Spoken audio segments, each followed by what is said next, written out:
Alors, merci beaucoup Gilles et bonjour à tous. Et donc Gilles Montalesco nous a proposé un sujet un peu vaste, un peu philosophique quasiment, et donc on va essayer de voir comment l'imagerie peut nous aider de la vulnérabilité d'organes à celle de l'individu et maintenant en population à essayer d'un petit peu mieux comprendre le risque cardiovasculaire. Alors on va commencer par l'organe et celui qui est le plus au centre de nos préoccupations, qui va être l'artère coronaire, l'athérome, cette maladie de l'artère coronaire, avec une évolution historique. Et on va voir que l'imagerie a un peu suivi cette évolution de la sténose vers la plaque inflammatoire, potentiellement vulnérable, vers l'individu vulnérable. Donc vraiment cette odyssée un peu entre la vulnérabilité de la lésion elle-même jusqu'à l'individu.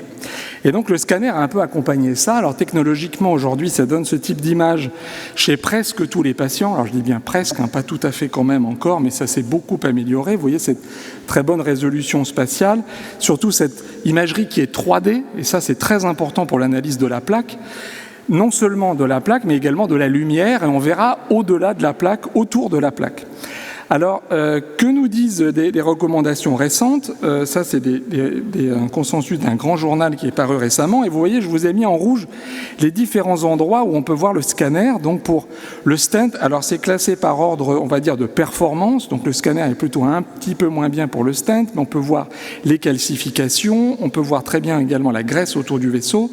On peut voir très bien la composante lipidique graisseuse à l'intérieur de la plaque, également en scanner, là où on est un peu moins bon que les techniques dont ensuite va vous parler Paul, c'est vraiment à cause de notre résolution spatiale qui est un peu plus faible en scanner, c'est plus difficile pour nous de voir cette chape fibreuse autour de la plaque qui peut éventuellement se rompre. Ça, c'est un peu plus difficile. Alors, quelle modalité d'imagerie pour la plaque? Il ne faut surtout pas lire ce gros tableau. Simplement, en rouge, je vous ai mis le scanner. Alors, quand on est des cases bleues, c'est des cases appropriées. Et plus la note est élevée, mieux c'est. Et vous voyez que le scanner coche beaucoup de cases. En l'occurrence, le scanner coche toutes les cases sur sa qualité pour visualiser l'anatomie du vaisseau. Chez tous les patients, à l'exception des patients qui font un infarctus aigu, pour vraiment simplifier les choses, et dans la plupart de tous les groupes un peu plus particuliers de patients. Pour ce qui est de la sténose coronaire, il est dit dans les derniers consensus que le scanner fait aussi bien que la coronarographie et avec, en revanche, parfois quelques artefacts. Et on va voir ce qu'il en est de la plaque. Alors cette plaque, elle a une évolution au cours de la vie. C'est une maladie dans laquelle il y a des mécanismes de mort cellulaire, des mécanismes de remplacement par du calcium, et puis des mécanismes inflammatoires. Et avec cette plaque, il y a une composante lipidique et qui peut conduire à une rupture et à un caillot qui va occlure l'artère et donner des événements. Et quand on regarde ce qu'on est capable de visualiser en scanner, eh bien on peut voir cette partie calcifiée très bien en scanner sans injection de contraste, avec des faibles doses de rayons. On peut voir également la partie non calcifiée de la plaque, que vous voyez ici en gris, à côté de cette petite calcification. Et puis on va pouvoir quantifier tout ça. Et enfin, il y a des choses nouvelles, et je vais vous parler un peu des nouveautés, c'est de regarder un peu ce qui se passe dans l'environnement du vaisseau en termes de nouveaux facteurs de risque. Il faut savoir qu'aujourd'hui, le scanner est utilisé dans des essais cliniques comme un critère de jugement. Il y a 15 grands essais cliniques actuellement en cours qui utilisent le scanner comme critère de jugement. Alors d'abord, cette composante calcifiée, eh bien on sait depuis longtemps, maintenant très longtemps, grâce à l'étude MESA, qu'elle permet de détecter les patients qui vont ou non faire des événements. Vous voyez, quand on est tout en bas en jaune, on n'a pas du tout de calcium, on n'a pas d'événements. Et plus on a du calcium coronaire et plus les événements sont importants. Il y a deux grandes entités qui ont été identifiées. Il y a les patients qui n'ont aucun calcium. Et ça, dans toutes les catégories de patients, y compris les diabétiques, y compris ceux dont on pense qu'ils sont à très haut risque, ils font très peu d'événements. En revanche, les patients à très haut risque avec des scores calciques plus de 1000, ceux-là ont vraiment beaucoup d'événements. Et ça, c'est vraiment été bien montré dans la littérature. Alors, ce qui est intéressant, c'est de regarder par rapport aux recommandations qu'on avait. Par exemple, faut-il prendre une statine? Quand on regarde s'il y a une indication ou pas sur les données clinico-biologiques, eh bien on se rend compte, et qu'on regarde si les gens ont du calcium sur les coronaires, on se rend compte qu'on peut avoir pas d'indication à avoir une statine, mais un score coronaire calcique qui dit qu'il faudrait, parce qu'on fait beaucoup d'événements, peut-être prendre une statine, et à l'inverse, on peut ne pas faire d'événement alors qu'on a a priori une indication. Ça veut dire quoi? Ça veut dire qu'on peut complètement repenser la façon de réfléchir au risque du patient grâce à l'imagerie, puisqu'on n'est plus basé sur une probabilité d'avoir la maladie, mais directement, grâce au scanner, on visualise la maladie.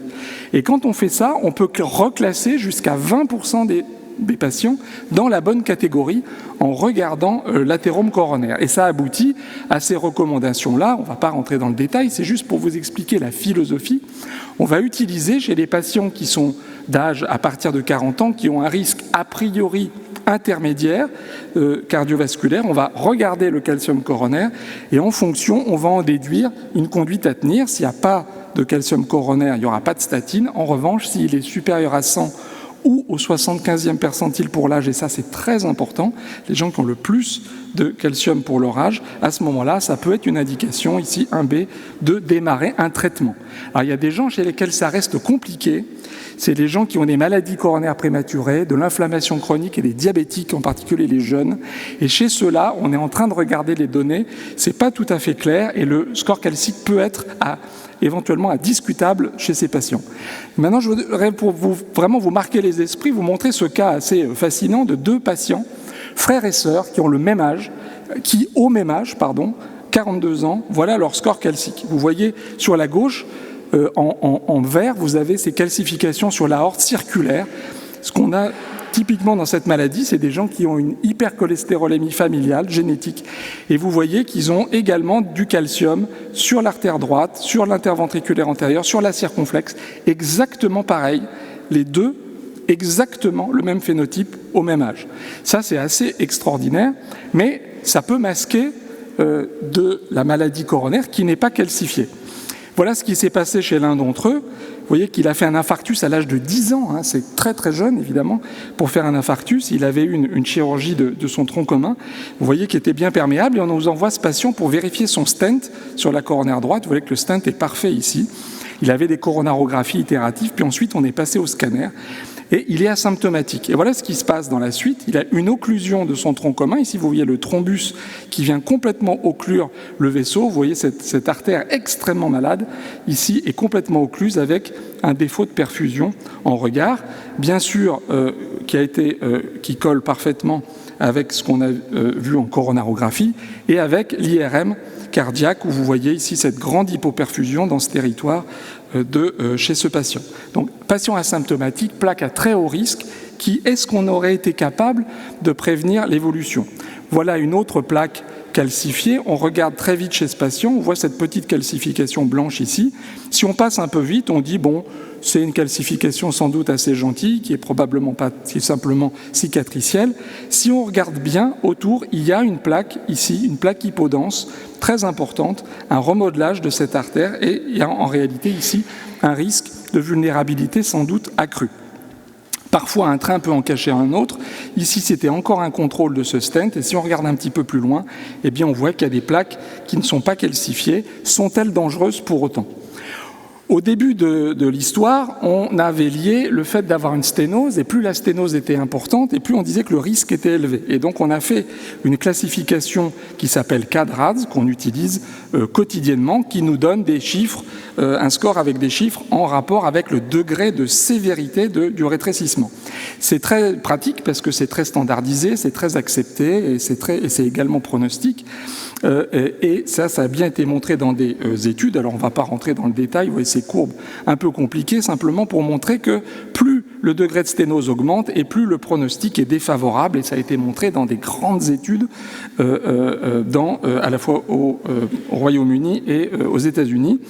Donc la valeur pronostique de la sténose. Donc ça, c'est des concepts assez anciens sur la sténose. Et c'est grâce à ça qu'on a des résultats très intéressants dans cette grande étude qui s'appelle la Scott Heart Study, où on montre que quand on utilise le scanner pour traiter les patients, eh bien, on fait mieux que le standard de prise en charge.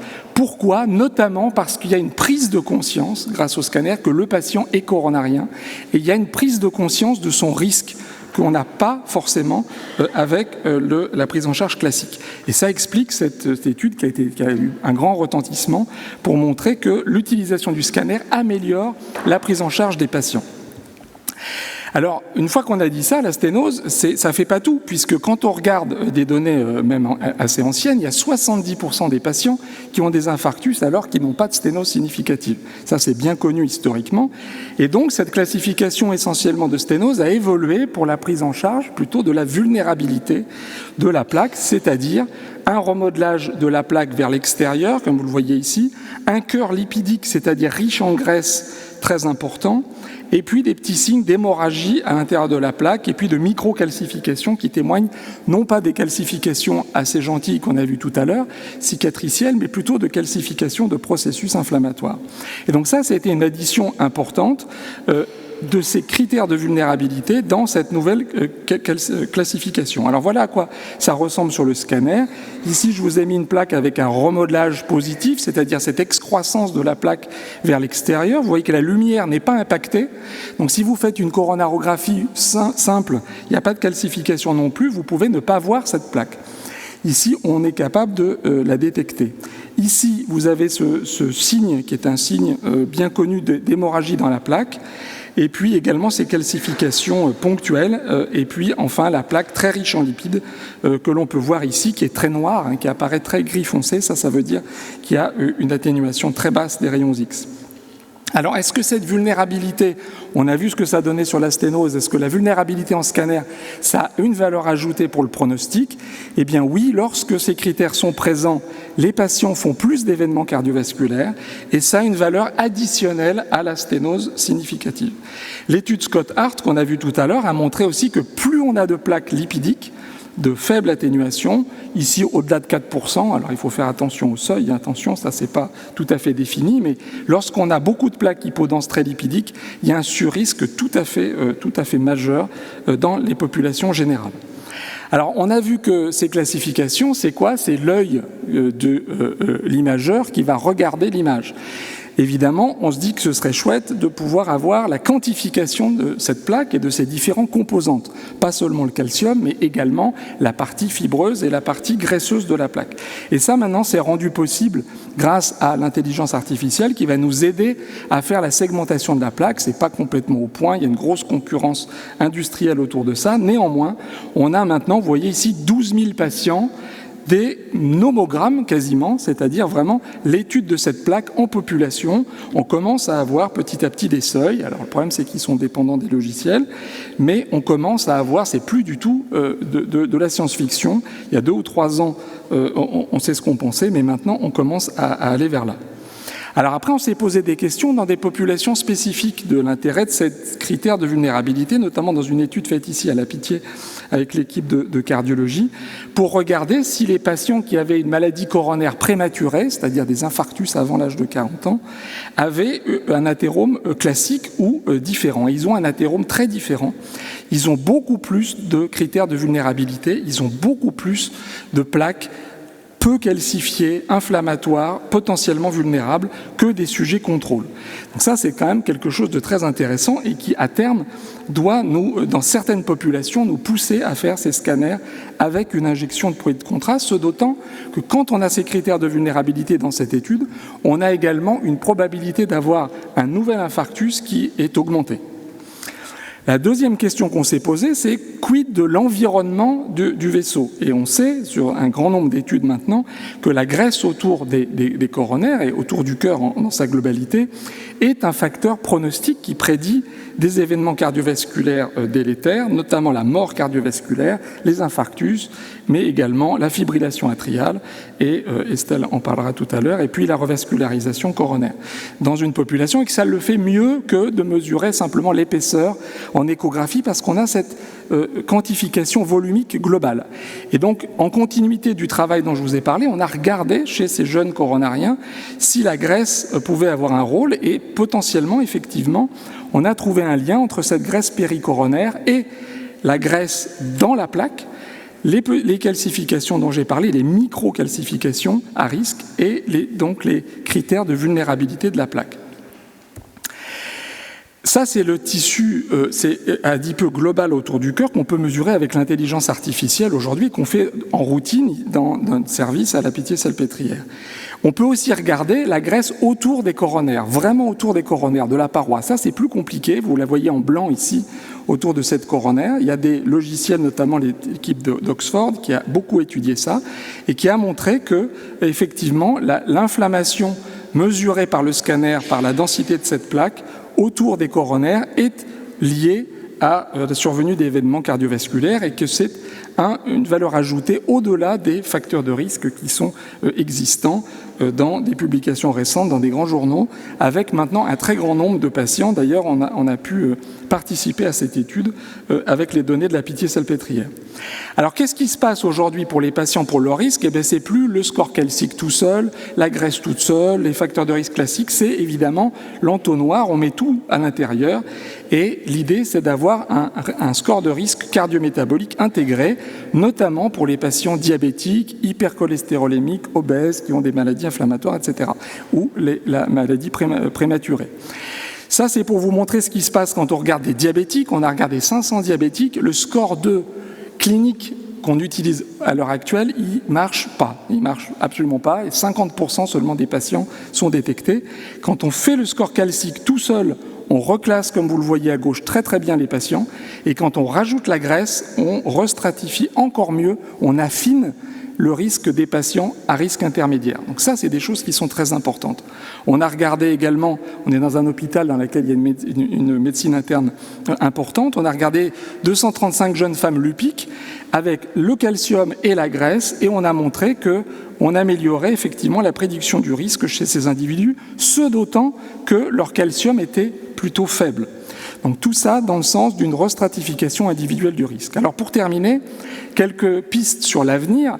L'avenir du scanner, c'est une résolution spatiale d'ores et déjà à 200 microns sur les prototypes 100 microns. Donc 100 microns, c'est l'IVUS, 10 microns, c'est l'OCT. Ça, c'est beaucoup mieux. On est loin de l'OCT. Mais avec une dose divisée par 2. Et puis la composition de la plaque avec l'imagerie dite spectrale, et donc, comme vous le voyez ici, une bien meilleure visualisation des stents et également des plaques coronaires dans leurs différentes composantes.